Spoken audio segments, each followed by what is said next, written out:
Fala galera, professor Hudson Dedé na área, estamos aqui no Preparatórios Militares, beleza? Agradecer o Bruno aí, né, professor de português, o Sargento Bruno, que se não chamar de sargento ele fica com raiva. Beleza, gente? Olha só, eu estou aqui para fazer essa aula para vocês, que vai ficar disponível no YouTube, nas plataformas, vai ficar disponível no Instagram. E a gente vai tirar as dúvidas, tá bom? A respeito da disciplina de conhecimentos regionais, tá certo? Essa disciplina que está todo mundo me perguntando, professor, cadê seu material? Professor, você fez material? Todo mundo está com medo dessa disciplina. E tem que ficar com medo mesmo. Por quê? Porque é uma disciplina nova, mas, na verdade, ela já existe dentro das provas da NUCEP específicas. Que provas são essas, professor?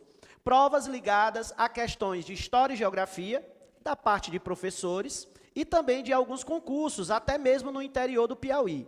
Gente, vocês têm que entender, conhecimentos regionais é uma realidade. Já temos no Maranhão, no Tocantins, no Pará. Quem vai fazer, por exemplo, esses concursos tem que estudar a parte específica do estado. Como é que você vai trabalhar no Piauí, trabalhar como polícia, você não sabe nem onde é que fica o rio que tu vai trabalhar a região, meu irmão. Então, tu tem que saber dessas partes mais específicas, que elas são mais íntimas do lugar, tá bom? Então, essa disciplina, ela foi aprovada, ela é desde 2019, um projeto de lei, tá bom? Do deputado estadual Evaldo Gomes, né? Ele fez esse projeto. Em 2020, tá? Ela foi aprovada e agora nós vamos ter a obrigatoriedade de todas as provas no Piauí ter no mínimo 10% desse tipo de questão, tá? Então, vamos lembrar que a prova de 2017 teve 60 questões. Se a gente for imaginar que 12 eram de conhecimentos gerais, a gente pode rachar aí no meio. Fica 6 de gerais e 6 de regionais. Ou pode adicionar essas questões. Mas eu estou aqui para facilitar a vida de vocês. E o que foi que eu fiz? O Dedezinho, claro, foi lá, organizou o material top para vocês. Eu organizei, gente, simplesmente 10 anos de NUCEP com questões de regionais. Tu imagina o que é isso? 10 anos. Olha só, gente, para vocês terem mais ou menos uma noção. Olha só o que eu coloquei aqui para vocês, ó. Levantamento sobre as provas de História e Geografia do Piauí, no caso a NUCEP, conteúdos de 2009 até a última prova. Professor, a última prova foi 2020, 2021, 2019, tá? Então, é um levantamento de 10 anos praticamente. Então, eu vou colocar aqui para vocês o que teve nas provas de História e o que teve nas provas de Geografia. Gente, tema por tema, tá bom? Então, o que é que tu vai fazer depois da minha aula, depois da minha explicação? Tu vai pegar esses temas, porque vai estar o material disponível para você baixar, tá bom? E esse material vai te ajudar por quê? Porque cada tema desse, você vai buscar o quê? O seu conhecimento, lá na sua apostila, que você vai comprar de mim, né, claro. A apostila, né, do Dedezinho, conhecimentos regionais, que inclusive a gente já concluiu.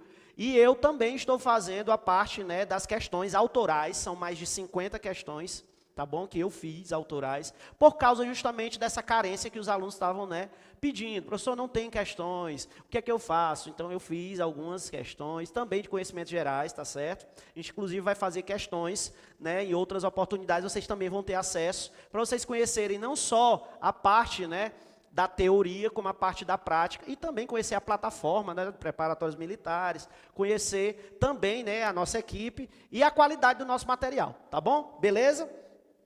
Pois olha só, a gente vai começar aqui falando da estrutura intrínseca da parte da NUCEP, beleza? O que a NUCEP vai trabalhar contigo e qual é a característica dessa banca, professor? Então, é primeiro importante você saber como a banca se comporta. Quem é estudante, por exemplo, de PRF, PF, sabe que a SEBRASP tem um comportamento típico da prova. Você sabe que a FGV também tem, a FCC também tem, e a NUCEP tem a sua cara. Normalmente, a NUCEP, ela trabalha com questões bem ligadas a atualidades, a parte mais próxima e muito contexto. Se você pegar as provas da NUCEP, tem textos enormes. tem reportagens. E quando se trata da parte de humanas não é diferente, tá bom? Então o que é que a gente pode ver aqui, ó? A gente pode ver que vai ter questões contextualizadas, ó, essas questões aí contextualizadas. O que é que pode aparecer para você? As famosas reportagens e textos. Pode aparecer para você um texto de 96, 98, como eu já vi, do José William Vicentini, na parte de geografia. E aí ele joga um contexto atual, falando principalmente de quê? Blocos econômicos, globalização. Gente, pode ter certeza, blocos econômicos e globalização vai estar na tua prova de conhecimentos gerais. E de regionais, professor? Parte de economia é importante, parte de população, sociedade. E na parte de história, a gente tem os conflitos. Mas esse levantamento que eu fiz para vocês vai ser importante para ter um norte e vocês anotarem os principais pontos. Eu vou falar do tema e você já vai procurar sobre esse tema. E aí você vai estudar, tá certo? Beleza? Outra coisa importante que a NUCEP adora, gente, isso daí não é só para a minha disciplina, é praticamente para todas. Ela adora o famoso julgamento, né? O verdadeiro ou falso, tá bom? Então, nesse levantamento eu percebi que muitas questões de verdadeiro ou falso. Questões de julgamento, elas são boas por quê? Porque lá no gabarito você vai ver, né, o que aconteceu. Se aquela é verdadeira ou falsa, você já vai eliminando nas alternativas. Outra coisa que a NUCEP adora, questões incorretas. O cara não sabe a correta, vai saber a incorreta. Mas ela é, digamos assim, né, uma tradicionalidade da banca trabalhar com questões incorretas, tá bom? Então, a gente percebe que na prova de 10 questões vem umas 2, 3 incorretas. Quem é meu aluno sabe que a gente trabalha muito essa parte, tá bom? Beleza? Nas provas de geografia física, o que aparece? Eu vou mostrar para vocês que da parte de geografia física vai ter sempre um mapa acompanhando, tá bom? Então vamos lá, vou dar um exemplo de questões que eu presenciei aí desses 10 anos de NUCEP. Falar de hidrografia, aparece o quê? A bacia do Parnaíba. Falou de geologia, apareceu lá a formação das rochas. Falou de geomorfologia, apareceu Iracildo de Moura Fé. A Iracildo de Moura Fé foi minha professora, uma das dinossauros que existem lá na Universidade Federal, e ela que formulou praticamente, né, a parte geomorfológica do Piauí em 87, e que até hoje é utilizado. Então, a NUCEP, ela praticamente venera a Iracilde. Então, vai aparecer para vocês, e tem questões. Eu coloquei algumas observações, tá bom? Nas provas de história, o que vai aparecer é o seguinte: todo mundo, há uns 10 anos atrás, dizia que história era decoreba, né? Tinha que decorar praticamente o quê? Decorar o local, decorar a data. Todo mundo acha que história é praticamente a data. Hoje, o que a NUCEP já traz? A NUCEP ela já está trazendo o texto, e dentro do texto ela traz o tempo, o espaço, e traz um enredo. Ela faz todo um contexto, como eu disse aqui, da questão contextualizada. E ela quer saber na resposta o fato. Então, gente, vamos parar com aquela história de achar que vou estudar questões de 10 anos atrás, viu? Tomar cuidado, porque já mudou, né? Questões de 98, 96, são questões perigosas. Então, ela já mudou essa questão, mesmo porque, gente, a NUCEP, ela tem uma gama de professores que tem determinadas características, e essas características é que vão, claro, né, estar lá na prova, de acordo com o pensamento da banca, tá bom? Como eu disse no começo, o Sebrasp tem um jeito de fazer prova, e por aí vai. Tá certo? Beleza? Pois vamos lá o que interessa, né? Vamos lá o que interessa. Gente, olha só, a primeira prova da NUCEP que eu peguei foi a de 2009. Vocês estão vendo que eu não vou retardar muito, não vou trazer muito as provas de 2008, 2007, porque, como eu disse, a banca mudou. Mas o que eu percebi de 2009 para cá? Que ela já está com essa nova tendência da geografia crítica e da história crítica, tá bom? É aquela história da banca. Quem faz universidade sabe que tem um currículo. E esse currículo é aquele justamente que você vai levar para o fim do curso. Então, a NUCEP tem essas características. Então, o que a gente percebeu? A gente percebeu, primeiramente, que na prova de 2009, de história, porque primeiro a gente vai falar da história e depois da geografia. De história, o que eles trabalharam? Eles trabalharam a economia do Piauí colônia. Quando se trata, ó, anote, quando se trata de Piauí colônia, a economia é pecuária, viu? Pecuária, tá bom? Pecuária, tá certo? Anota aí. Quando se trata de economia no Piauí colônia, a gente está falando da atividade que mais teve rentabilidade para o Piauí e que projetou o Piauí de forma nacional e, por que não, internacional? Porque nossos produtos aqui eram levados para outros lugares, Porque vocês sabem que a relação que existia da Divisão Internacional do Trabalho nesse período era do quê? Do Brasil ser apenas fornecedor de matérias-primas, não é verdade? E ser comprador desses produtos manufaturados. Então, por exemplo, a carne no Piauí era distribuída nos locais, principalmente locais esses que estavam aos olhos da metrópole, como regiões auríferas, regiões essas em Minas Gerais, a parte de Goiás, ali um pouco do sudeste do Brasil. Então a carne chegava até lá, a nossa famosa carne de sol. Assim como o sul do Brasil também tinha o seu charque. Então ficava o norte com o Piauí, no caso, na época não tinha Nordeste, né, essa divisão que a gente conhece das macro-regiões. O que acontece? O Piauí fornecia para essas regiões e para a zona da mata também canavieira, porque ainda tinha atividades, né, ligadas à cana. Então o Piauí ele vai ser projetado. Então falou de economia do Piauí na colônia, prestem bem atenção, a pecuária é importante. Ah, professor, era só a pecuária? Não, tinha outras atividades também. Atividades essas de agricultura de subsistência e também de extrativismo, tá? Extrativismo, mesmo porque na geografia a gente sabe que essa região próxima nossa aqui, né, é uma região de transição, tá bom? Beleza? Outro ponto que eles colocaram nessa prova foi a Revolução Pernambucana de 1817. Professor, o que é a Revolução Pernambucana de 1817? Gente, é uma revolução que ocorreu para se gerar uma república aqui. Uma república. Olha só, os caras estavam à frente do tempo. Aqui a gente nem tinha feito a independência do Brasil, mas eles já queriam provocar a formação de uma república, da maior liberdade política. Vocês vão lembrar, aqui o rei mandava praticamente com mãos de ferro, não é? Aquelas tendências absolutistas que existiam na Europa. Então, esses resquícios, né, de revolução, eles vão chegar até o Piauí, eles vão passar de Pernambuco, eles vão para o Ceará e chegam até aqui. Então, gente, lembrou dessas revoluções? Lembre, tem participação popular, tem pedidos de liberdade e de mudança social e política, tá bom? Beleza? Então, chegou lá nos teus estudos, procura um pouquinho sobre a Revolução Pernambucana no Piauí, tá certo? Pode se repetir. Outra coisa, olha aí, ó, essa daqui sempre vai aparecer. É uma aposta minha, e se a NUCEP não colocar, é uma decepção. Porque, gente, falar de lutas de independência no Piauí é falar de quê? Da famosa Batalha do Genipapo, gente. Da famosa Batalha do Genipapo, 13 de março de 23. Então, olha só.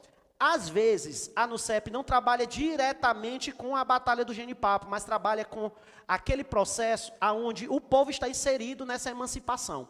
Então, falou de Batalha do Genipapo? É uma luta extremamente popular, tá bom? A gente vai perceber que é para desatrelar das amarras, né, da metrópole. E o Piauí, olha só o que é importante, é um dos últimos estados de ligação nacional para tornar, né, nosso território praticamente único.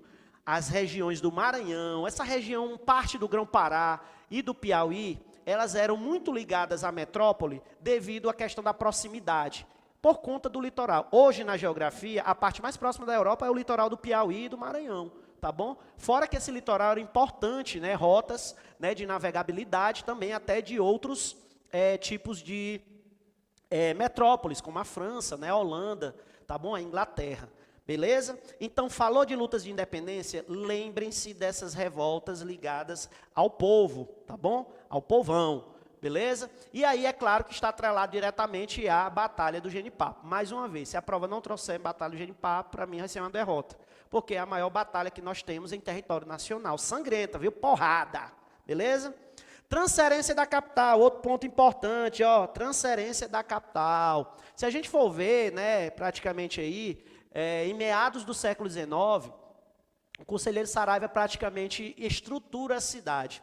Quando se trabalha com transferência da capital, a gente tem que mencionar alguns pontos importantes. A gente tem que alertar vocês sobre as características econômicas do Piauí nesse período. O Piauí estava numa transição das questões ligadas tanto à pecuária como à parte comercial, à parte do setor terciário, tá bom? Quando a gente trata de setor terciário, a gente está falando de serviços, comércio.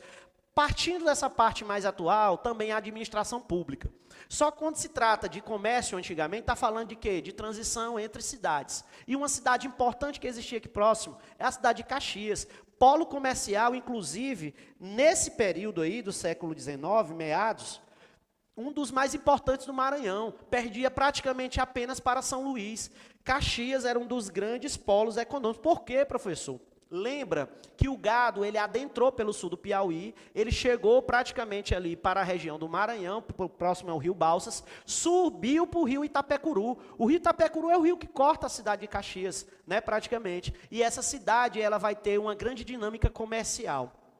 A transferência da nossa capital, ela se dá através desse processo.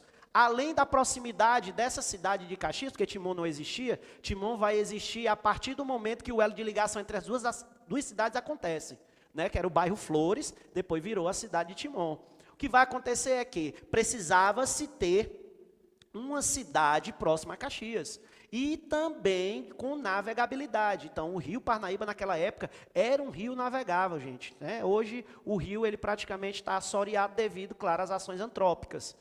Mas Parnaíba também pediu a capital. Parnaíba pediu muito antes a capital, tá bom? No começo do século XIX, Parnaíba, 1810, já pedia praticamente, porque Parnaíba é uma cidade antiga. Só que nós não tínhamos um litoral, não é? E aí Parnaíba vai acabar perdendo, né, dessa disputa, e a gente vai ter essa transferência para a cidade de Teresina, né? Por isso que a gente não tem uma capital com praia, beleza? No Nordeste, é a única, inclusive, né?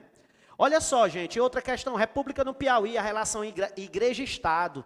Nesse período aqui da República, a gente tem que entender que já é um outro momento político, né, no Brasil, de administração, inclusive, e como a igreja se comportava. Lembrando que a igreja sempre foi o quê? Uma das instituições mais tradicionais que existia, né?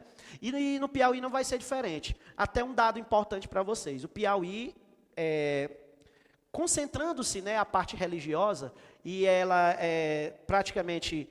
digamos assim, um diferencial, se a gente for perceber, proporcionalmente o Piauí tem a maior quantidade de católicos, tá bom? O Piauí tem a maior quantidade de católicos proporcionalmente em relação à sua população. Ela chega a 90%. Tá? É claro que está tendo outras mudanças, né? Claro, também da questão da liberdade religiosa, que antes não existia, mas hoje o Estado é laico. Agora, quando a gente percebe essa relação igreja e Estado, é justamente isso, a questão de relação de terras, a questão da dependência até mesmo, né? Algumas cidades tinham um elo de ligação tão forte que o terreno da cidade era da igreja católica, para você ter noção, tá bom? Então, deem uma olhada nessa parte aí importante entre igreja e Estado ligado à República. Caiu uma questão sobre isso no ano de 2009. Estou colocando todos os pontos. Gente, professor, então aqui teve 6 questões em 2009, na prova de História teve 6 questões. Tá? 6 questões na prova de História que eles fizeram lá. Então, cada ponto desse é uma questão, tá bom? Beleza? E a outra, a mudança da estrutura produtiva no século XX. Quando eu trato de século XX, eu estou tratando de 1910 para lá. Quando eu falo de estrutura do século XX, eu estou falando o seguinte, o Piauí deixou um pouco de lado aquela tradicionalidade só ligada ao setor primário, e agora nós vamos ter uma parte mais dinâmica. Gente, o Piauí, ele tenta acompanhar praticamente o ritmo do Brasil. Claro, gente, devido às proporções, né? O Piauí não é igual ao Brasil, não tem como acompanhar. Se a gente pegar dados do Brasil, parte comercial, industrial, o Piauí é muito aquém. Mas a gente também tenta acompanhar esse ritmo. Ou seja, a modernização de Teresina, por exemplo, é uma modernização 1940 para frente, entendeu? 1950. Então, se a gente for perceber... A parte produtiva do Estado e a estrutura também vai ter uma dinamicidade desse período. Então, a gente vai perceber uma parte do comércio, né, sobrepondo-se a outros setores, né, proporcionalmente. E a parte também do setor secundário, que são indústrias vindas para o Piauí, na década de 60 e 70. Ao sul do Piauí, nós vamos ter o quê? Grandes investimentos, a partir de 70, do Matopiba, né? O Piauí um pouquinho depois, 77, 78, mas a gente também vai ter essa parte dinâmica. Nas alternativas dessa questão que eu lembro, lá ele tratava dessa dinamicidade do comércio, tá bom? Beleza? Pois pronto. Na prova de História de 2009, foi isso que rolou, beleza? Agora nós vamos para a parte, né, de 2011, a prova de 2011, beleza?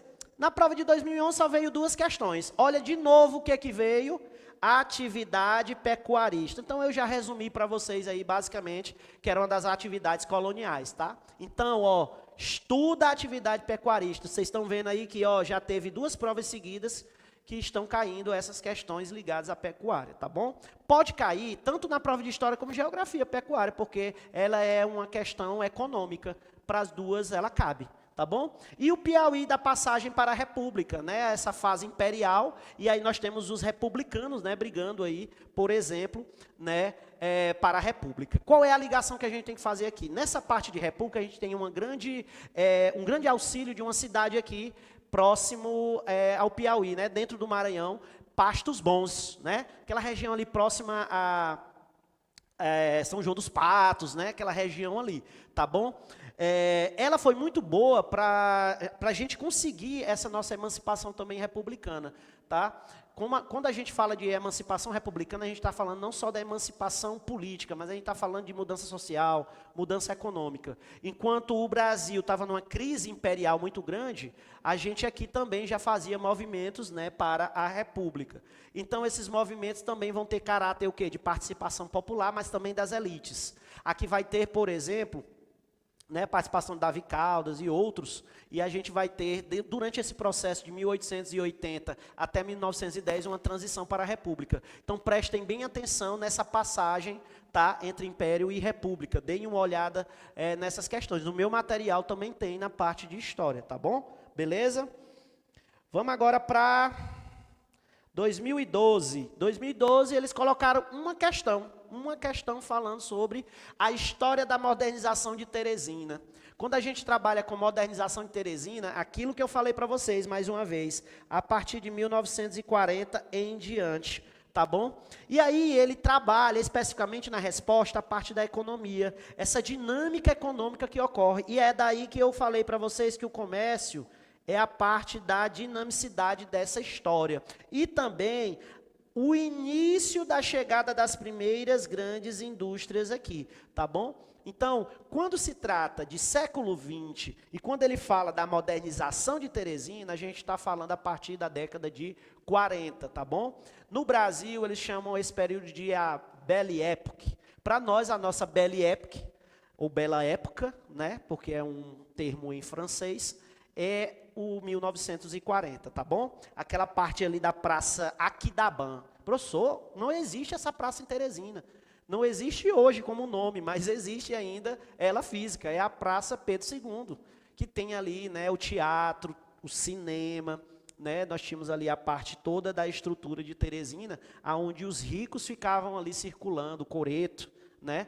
Então ali era praticamente a praça, né, onde as pessoas circulavam, caminhavam, e tinha a parte mais moderna da cidade, porque o centro nesse período era a parte mais importante que nós tínhamos da capital, beleza? Só depois é que, com a construção das pontes, a ligação direta, né, com a área leste, né, a gente vai perceber que a cidade vai sofrer essa mudança, né, praticamente aí, porque toda cidade tem sua área nobre, né, e Teresina não é ao contrário, ela tem aí, por exemplo, a parte leste, tá bom? Beleza?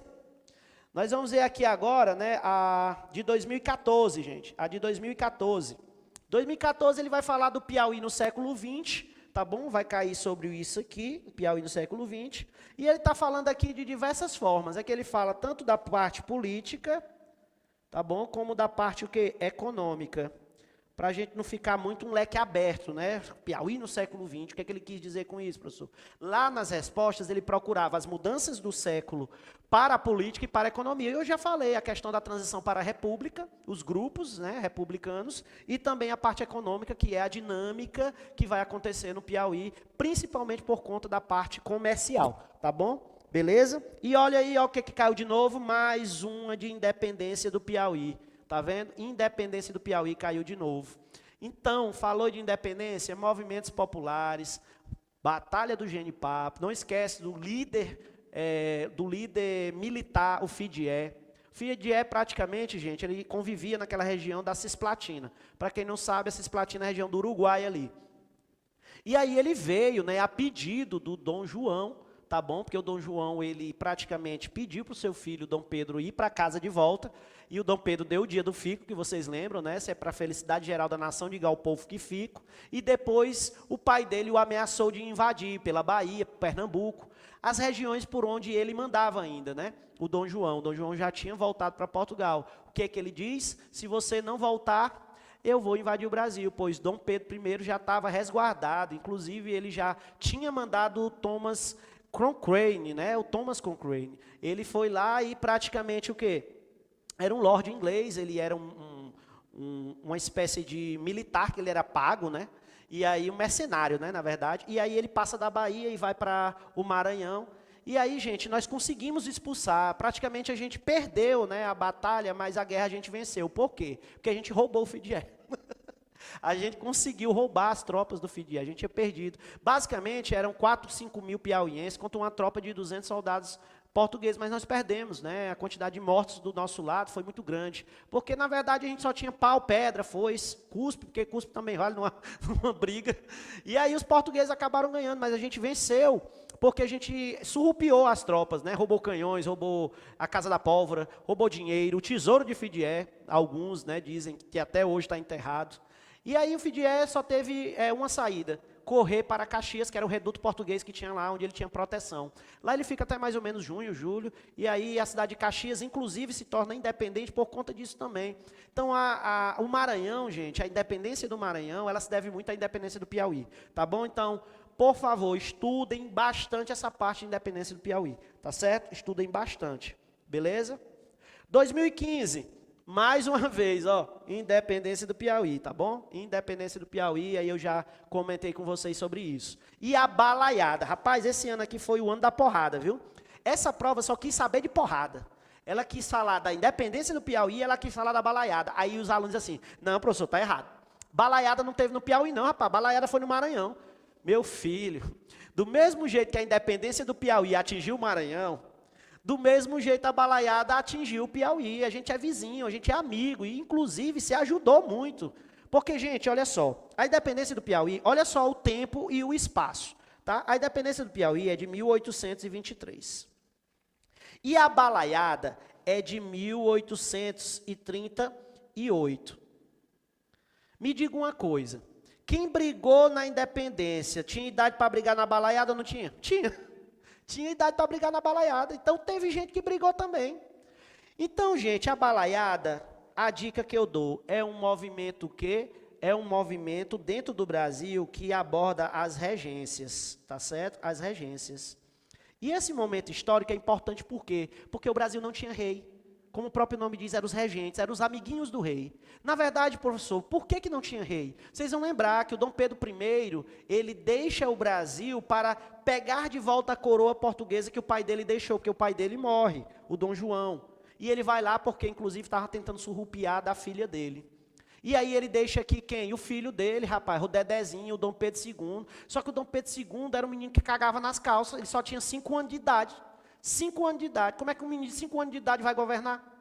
E aí o que acontece?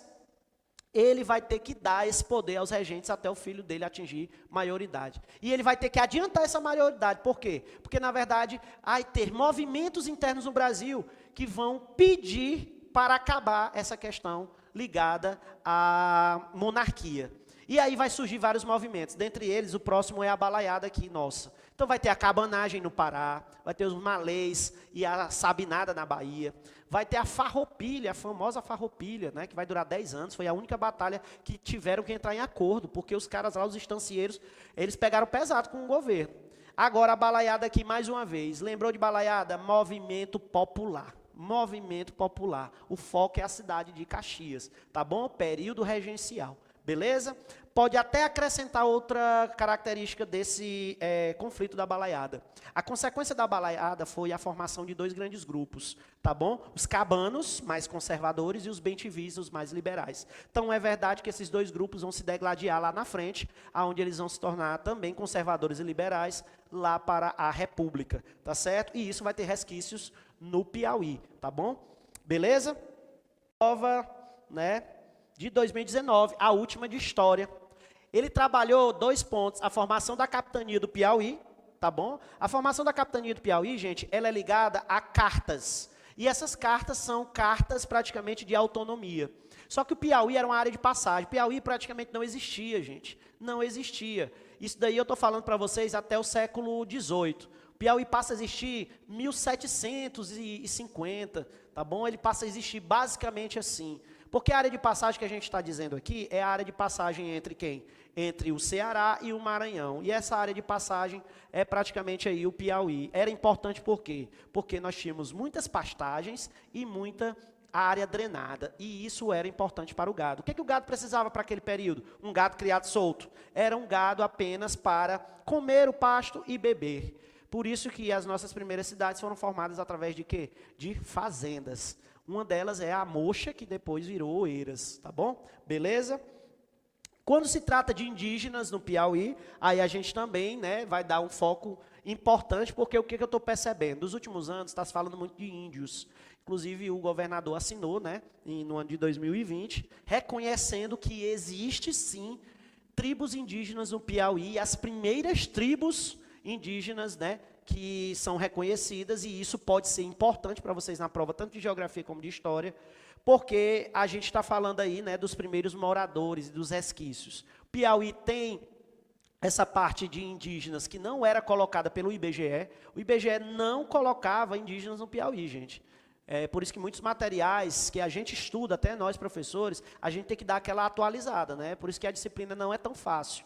Não é como uma lei que está lá e não vai mudar, vai demorar muito tempo. Agora a gente não, a gente continua atualizando o material. Então, em 2020, a gente já tem que atualizar esse material e colocar, sim, né, nas nossas revistinhas aí, que o governador autorizou e está lá, né, colocando que existe, sim, né, uma parte de indígenas e esses têm que ser protegidos. E até hoje, né, eles estão em alguns lugares, não só apenas nas regiões quilombolas, que aqui nós temos resquícios de quilombolas, mas a parte dos indígenas do Piauí. E essa parte é importante pelo fato da gente lembrar que os indígenas, né, foram perseguidos pelos bandeirantes, não é? Tanto indígenas pelo sul como pelo norte. Tanto pela parte dos bandeirantes, Domingo Jorge Velho, né, e a parte sul também, né, que a gente vai perceber aí que vai ter um empurrão, tá bom, desse gado em relação às tribos chegando até o Maranhão. Por que o Maranhão tem muita tribo? Porque eles foram empurrados do Piauí e dessa parte do sertão nordestino para lá. Lá eles encontraram o quê? Eles encontraram, digamos assim, condições naturais para a sobrevivência, que é o quê? A parte oeste do Maranhão é amazônica. Então, ela é um pouco mais, digamos assim, densa e eles poderiam se esconder. Tá bom? Beleza? Pois, ó, gente, finalizamos a parte de história, tá? Essa parte aí das provas de 2009, 2019. Pelo amor de Deus, pegue cada ponto desse, que é uma questão cada ponto desse. E aí você vai lá e dá uma lida. Rapaz, ela pode se repetir. Eu estou te dando um mapa de 10 anos da prova de história da NUCEP. Beleza?